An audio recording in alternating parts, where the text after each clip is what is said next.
বিচার ব্যবস্থার পূর্ণাঙ্গ সংস্কার না হলে অন্যান্য সংস্কার স্থায়ী হবে না বলে জানিয়েছেন প্রধান বিচারপতি ডক্টর সৈয়দ রেফাত আহমেদ।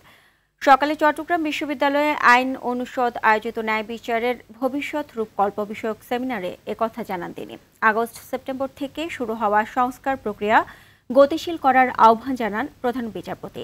সেমিনারে চট্টগ্রাম বিশ্ববিদ্যালয়ের উপাচার্য প্রফেসর ডক্টর মোহাম্মদ ইয়াহিয়া আখতার ও প্রফেসর ডক্টর মোহাম্মদ জাফর উল্লাহ তালুকদার সহ অন্যান্যরা উপস্থিত ছিলেন।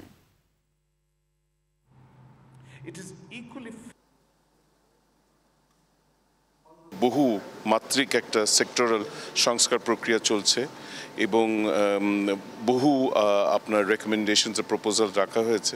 তবে আমি মনে করি বিচার ব্যবস্থার যদি পূর্ণাঙ্গ সংস্কার না হয়, অন্যান্য সংস্কার প্রক্রিয়ার স্থায়িত্ব বজায় থাকবে না।